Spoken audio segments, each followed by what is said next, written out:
तो class 11th के सभी विद्यार्थियों लीजिए, यहां पर आपके लिए एक तरह का एक मॉडल पेपर में लेकर आया हूं जो कि आपको 13 फरवरी के दिन एक अच्छे स्कोर करने में मदद करेगा।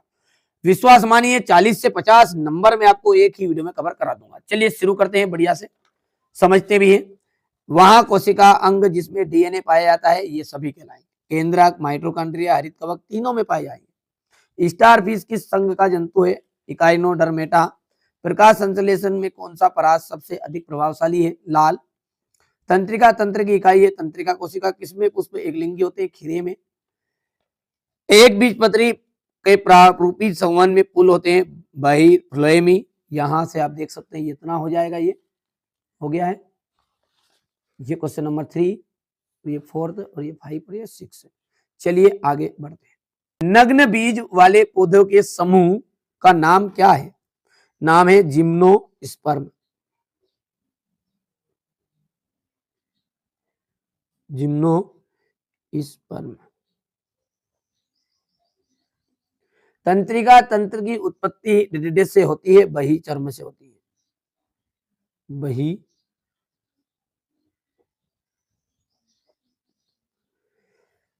क्रेब्स चक्र में रिक्तिस्थान कोशिकांग में होता है। क्रेब्स चक्र है माइटोकॉन्ड्रिया कोशिकांग में होता है। माइटोकॉन्ड्रिया कोशिकांग में होता है। पक्षी वर्ग की हड्डियों में होती है। पक्षी वर्ग की हड्डियों में क्या पाई जाती है? तो खोखली होती है उसकी हड्डियां, खोखली। कीटों में शोषण किसके द्वारा होता है? तो ट्रेकिया के द्वारा होता है। कीटों में शोषण हो जाएगा ट्रेकिया। स्टारफिश में सम्मिति होती है तो आरीय सम्मिति होती है। यहां पर भर देते हैं इसको, तो आरीय हो गया। हो गया भैया। यहां पर देख सकते हैं आपका क्वेश्चन नंबर 2 का इंग्लिश मीडियम वाले बच्चों का भी भर देना है। बाकी बेटा यहां से मैंने ऑलरेडी भर भी दिए हैं हिंदी मीडियम के लिए, तो एक बार जरूर ट्रांसलेट कर लीजिएगा। कभी कभी क्या होता है यार, मिस्टेक्स है, ठीक है। हिंदी मीडियम पे हम ज्यादा फोकस करते हैं तो थोड़ा बहुत गलत हो जाता है, इसलिए आप एक बार जरूर मिलान कर लीजिएगा। मैं नहीं चाहूंगा कि आपके नंबर कटे, ठीक है। चलिए अपना है सही जोड़ी। तो सही जोड़ी में ऑक्टोपस, ऑक्टोपस का आ जाएगा कटकीय प्लेट। क्रेब्स चक्र, क्रेब्स चक्र का जाएगा माइटोकॉन्ड्रिया। सेल्यूलोज का आपका जाएगा पॉलीसेकेराइड। कीट, कीट के अंदर आ जाएगा आपका ट्रेकिया। और ऑक्सीटोसिन का आपका जाएगा एड्रीनेलिन। चलिए यहां से हम बात करते हैं इंग्लिश मीडियम वालों के लिए, तो मैं भर देता हूं, कोई दिक्कत नहीं है इसमें। ये 5th है, ये 4th वाला है, ये 2nd है, ये 1st है और ये 3rd है। हो गया। अब है एक वाक्य में उत्तर। गुणसूत्र किन पदार्थों के बने होते हैं? डीएनए, आरएनए और प्रोटीन के।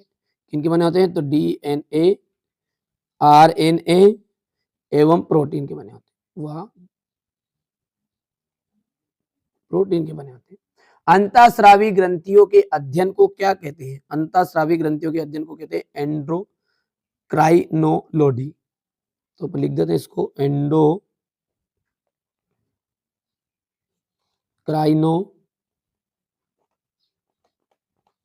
पूरी प्रॉपर आपको पीडीएफ भी मैं प्रोवाइड करा रहा हूँ। देखिए उसके पीडीएफ के लिए चार्जेस लगते हैं यार, फ्री में थोड़ी चीजें मिलेगी, सारी की सारी चीजें, ठीक है। तो जिसको लेना है ना वही कॉल करें।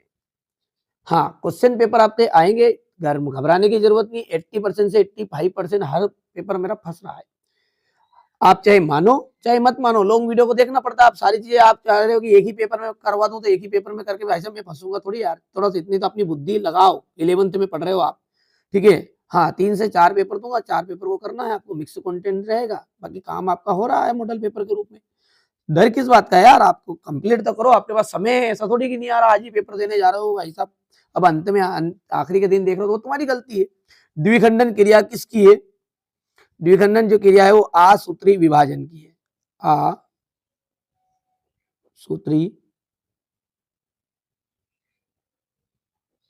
आसूत्री विभाजन की। अमीबा का प्रचलन अंग कौन सा है? अमीबा का प्रचलन अंग है कुटपाद। नाखून किसका बना होता है? काइटिन का।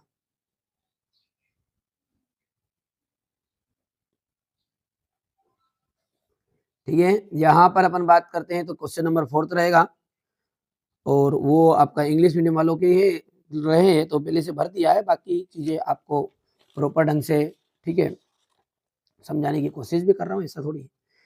यहाँ पर देख सकते हैं मानव का जो वैज्ञानिक नाम है वो मेंगीफेरा इंडिका है, ठीक है। तो होमो सेम्पियस है मानव का वैज्ञानिक नाम। जड़े गुरुत्वानुवर्ती गति को प्रदर्शित करती है, तो ये बात आपकी सत्य हो जाएगी। तीसरा जो है वो आपका असत्य हो जाएगा। चौथे के अंतर्गत हम बात करें तो सत्य, पांचवा सत्य और छठा जो है फिर से आपका असत्य हो जाएगा। यहां पर हम बात करते हैं तो ये आपका फाल्स है, एफ लिख देता हूं, पूरा नाम नहीं लिखता हूं, आप कर सकते हैं। ट्रू टी, फिर फाल्स रहेगा आपका, फिर आपका ट्रू रहने वाला है, फिर ट्रू रहेगा और फिर आपका फाल्स रहेगा। कर पाओगे इतना? अब देखिए यहाँ पर है क्वेश्चन नंबर 6, आम का वैज्ञानिक नाम लिखना है, ठीक है। कौन सा है यहाँ पर, मैंगी फेरा इंडिका है या मैंगी फेरा इंडिका, देख लेना आप दोनों में से कौन सा सही है, ठीक है। जीवों का वर्गीकृत क्यों करते हैं, इनका पूरा पीडीएफ के साथ सॉल्यूशन दे रहा हूँ आपको, कोई दिक्कत नहीं है। प्रत्यक्ष और अप्रत्यक्ष परिवर्तन में क्या अंतर है, भ्रूणकोश का नामांकित चित्र बनाना है। आप तो एक बार है ना, यदि पढ़े लिखे होगे थोड़ा बहुत, मतलब पढ़े लिखे का मतलब है कि आपने पढ़ाई की हो साल भर, तो आप खुद ही अंदाज लगा लो कि ये क्वेश्चन आ रहे हैं या नहीं आ रहे हैं, ठीक है। अब बाकी लोग तो कमेंट आके करेंगे इसी, फेक पेपर है, फालतू का ये है, बाकी चीजें जिसको भरोसा नहीं है भाई साहब उनके लिए अपन वीडियो बनाते भी नहीं। उन बच्चों के लिए जो जिनको मुझ पर भरोसा है और वास्तव में आ रहे हैं क्वेश्चन उनके, तो करिएगा, बाकी तुम्हारी मर्जी। क्लोरोप्लास्ट का नामांकित चित्र है, कोशिका भित्ति के 2 कार्य है। बृहत अणु का उदाहरण दीजिएगा। पहाड़ पर चढ़ने वाले व्यक्ति की श्वसन प्रक्रिया का प्रभाव, कवक फफूंद की विशेषता है, एक बीजपत्री द्विबीजपत्री में किस प्रकार विभेदित करेंगे, उपस्थिति और उपास्थि में अंतर, द्विबीजपत्री और एक बीजपत्री तने में अंतर है, पादप कोशिका का नामांकित चित्र, डीएनए और आरएनए में अंतर, डीएनए और आरएनए में अंतर, क्रेब्स चक्र का समग्र रेखा चित्र बनाना है, ऑक्सीजन और किण्वन में आपको अंतर बताने हैं। हो गया इतना। यहाँ पर अपन बात करते हैं चक्री और अचक्री फोटोफॉस्फोरिलेशन में अंतर दीजिए, श्वसन और दहन में अंतर है, मानव के उत्सर्जन तंत्र की संरचना का नामांकित चित्र है, मनुष्य में नेफ्रॉन का नामांकित चित्र है। यहाँ पर आप देख सकते हैं क्वेश्चन नंबर 19 और ये रहा आपका क्वेश्चन नंबर 20। हो गया भैया।